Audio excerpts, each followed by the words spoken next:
Dictation start होगा 5 second बाद। Ready, start. यह केवल पश्चिम एशिया ही नहीं, पूरे विश्व के लिए राहत की बात है कि अमेरिका और ईरान के बीच समझौते के आसार बढ़ गए हैं। इसका संकेत इससे मिलता है कि जहां दोनों देश एक 14 सूत्रीय शांति प्रस्ताव पर विचार विमर्श कर रहे हैं, वहीं अमेरिका ने ईरान के खिलाफ ऑपरेशन एपिक फ्यूरी नामक अपने सैन्य अभियान को समाप्त करने के साथ हरमुज समुद्री मार्ग से जहाज़ों की आवाजाही के खिलाफ चलाए जा रहे ऑपरेशन फ्रीडम को भी रोकने की घोषणा की।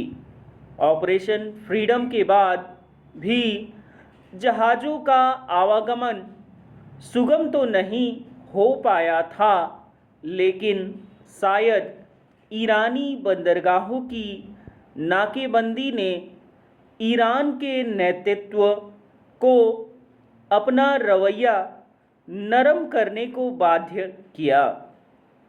जो भी हो, जब तक दोनों पक्षों के बीच वास्तव में समझौता नहीं हो जाता, तब तक न तो पश्चिम एशिया में स्थायी शांति की आशा की जा सकती है और न ही पूरी दुनिया को बुरी तरह प्रभावित कर रहे ऊर्जा संकट से मुक्ति की। ध्यान रहे कि अमेरिका और ईरान के बीच पहले दौर की शांति वार्ता नाकाम हो गई थी और दूसरे दौर की वार्ता हो ही नहीं पाई थी। इसके बाद दोनों देश एक दूसरे को धमकाने में जुट गए थे। Paragraph change. विश्व अमेरिका और ईरान के बीच स्थायी शांति की कितनी बेसब्री से प्रतीक्षा कर रहा है, इसका पता इससे चलता है कि दोनों के बीच समझौते की दिशा में आगे बढ़ने की खबर आते ही तेल के दाम गिर गए और शेयर बाजारों में भी सकारात्मक असर दिखा। यदि किसी कारण दोनों देशों के बीच होने वाली वार्ता में ठोस प्रगति नहीं होती तो टकराव की आशंकाएं उभरने में देर नहीं लगेगी।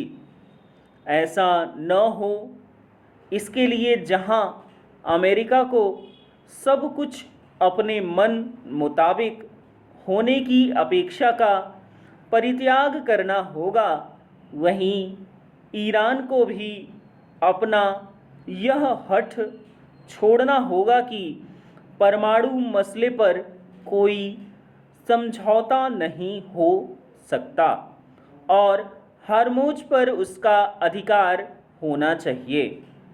ईरान कुछ भी कहे, उसे न तो परमाणु हथियार बनाने की अनुमति दी जा सकती है और न ही इसकी कि वह हरमुज को अपनी निजी जागीर माने। यदि ईरान चैन से रहने के साथ औरों को भी चैन से रहने देना चाहता है, तो उसे इज़राइल के लिए खतरा बने हमास, हिजबुल्लाह जैसे आतंकी गुटों को सहयोग समर्थन देने से पीछे हटना होगा। उसे इस्लामी जगत का अगुआ बनने की मानसिकता भी छोड़नी होगी, क्योंकि खाड़ी देश पश्चिम एशिया में उसके दबदबे को कभी स्वीकार नहीं करने वाले।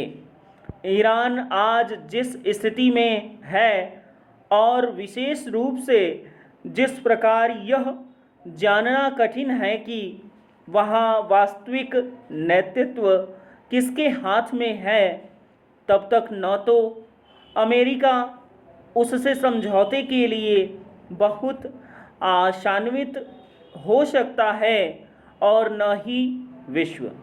वैसे अंततः किसी बातचीत से ही रास्ता निकलेगा।